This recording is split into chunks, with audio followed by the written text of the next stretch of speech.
I had planned to release a new episode of Chun Unfiltered this week about birth plans. Unfortunately, bronchitis got the better of me and my voice is almost gone.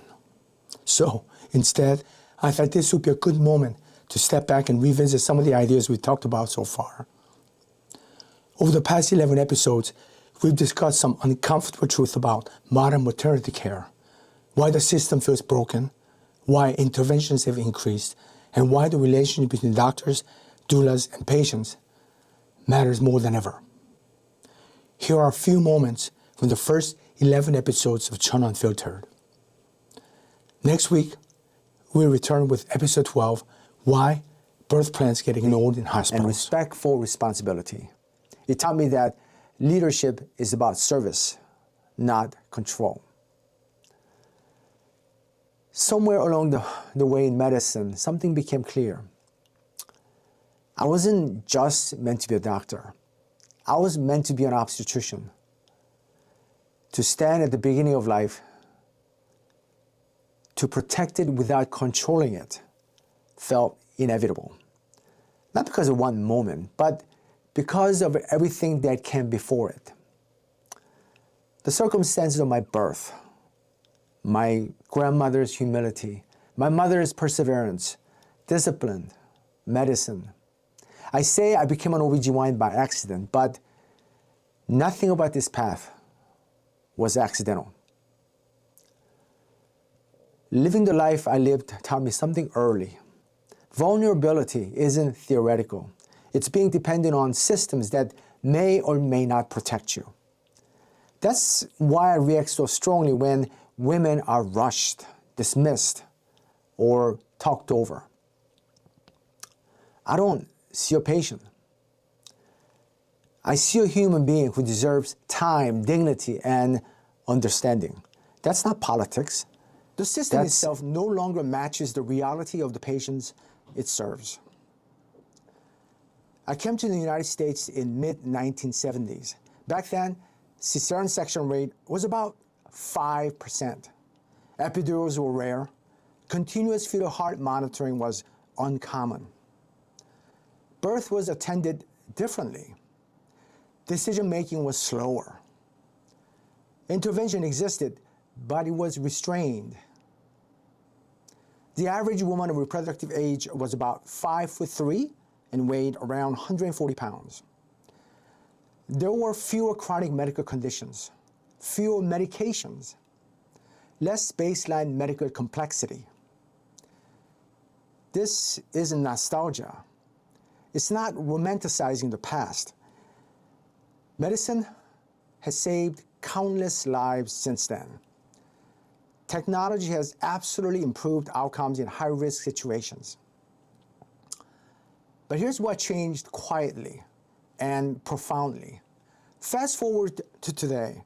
The C-section rate is now about 1 in 3. Epidural use exceeds 70% nationally. Continuous monitoring is routine.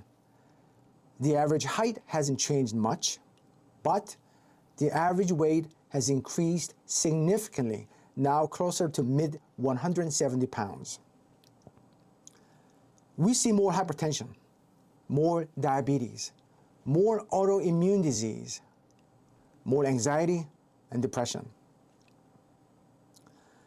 Many patients enter pregnancy already managing multiple medical conditions.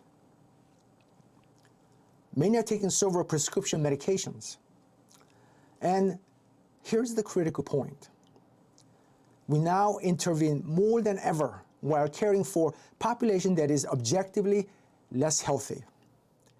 Yet the approach hasn't fundamentally changed. This is where the system breaks down. We built obstetrics for resilience. We're now practicing it in an era of chronic stress, metabolic dysfunction, and fear-based care. So what happens? Risk goes up. Fear follows. Fear leads to protocols. Protocols reduce nuance. And reduced nuance leads to reflexive intervention. Surgery is not weakness. Choosing surgery can be wise.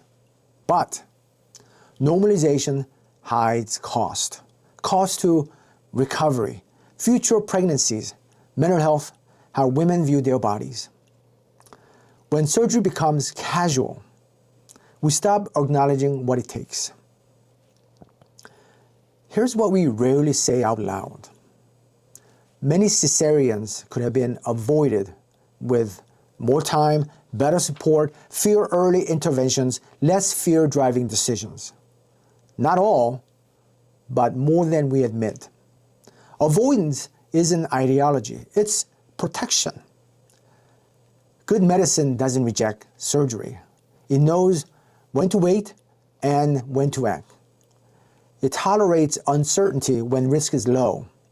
It intervenes decisively when risk is real. Restraint is not passivity, it's skill.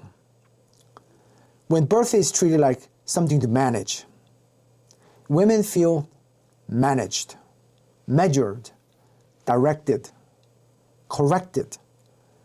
And when surgery happens, many quietly assume, I failed. They didn't. The framework did. Let's be clear about scope. Doulas do not deliver babies. They don't make medical decisions. They don't replace doctors or nurses. What they provide is continuity, reassurance, explanation, advocacy, presence. They help women stay grounded when everything around them feels unfamiliar or rushed. That doesn't compete with medicine. It complements it. This part makes people uncomfortable. When doulas are present, studies consistently show fewer interventions, shorter labors, higher satisfaction.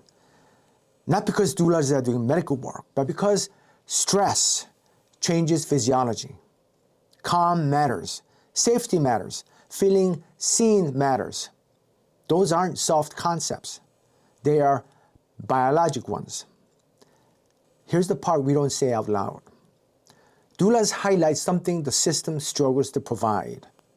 Time. Once birth was framed as something to manage, intervention felt logical. If progress wasn't linear, intervene. If time felt long, intervene. If uncertainty appeared, intervene. Not because danger was present, but because discomfort was. That's how induction normalized. That's how cesarean rates climbed. That's how postpartum care got compressed. Not out of malice, out of misunderstanding.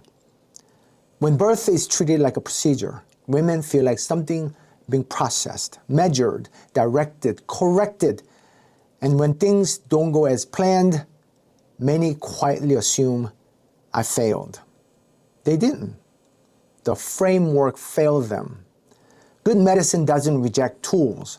It respects timing. It knows when to wait, watch, support, step in. It understands that restraint is a skill, that patience is active, that humility is strength.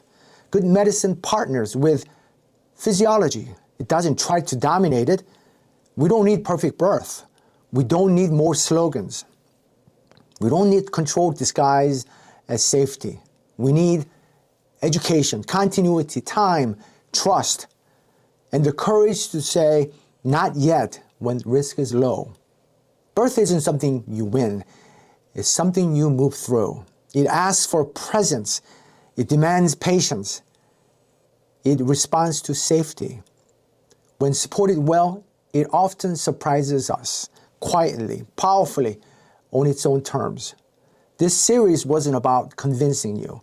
It was about naming what many people feel but don't have language for. Birth is not a procedure. And when we remember that, everything changes. Action rate. You're swimming upstream from day one. Not because they are reckless, because that is their comfort zone. If your provider becomes visibly uncomfortable at 40 weeks, you will feel that discomfort. And when you feel it, you will move. Alignment is not about liking someone. It is about shared tolerance for gray. Let me give you something practical. Ask these questions early, not at 38 weeks, at 12 weeks. What is your induction rate? What is your primary cesarean rate? How do you feel about waiting past 40 weeks? What makes you uncomfortable? If the answers tighten your chest at 12 weeks, they will not feel better at 39 weeks. I've had patients transfer to me at 34 weeks. 34. Because they suddenly realized they were misaligned. That is stressful. That is disruptive. That is late. Provider philosophy shapes trajectory more than birth plans. You cannot positive mindset your way around misalignment. You cannot doula your way around misalignment. You cannot educate your way around misalignment. Alignment reduces friction. Friction increases intervention. When a provider trusts physiology, waiting feels calm. When a provider fears physiology, waiting feels dangerous. That energy transfers. And here is something that may be uncomfortable to hear. Sometimes, best decision you make in pregnancy is not what hospital you choose. It is who is holding the pen, because that person signs the orders. That person reads the gray. That person decides when the gray has changed. Choose wisely.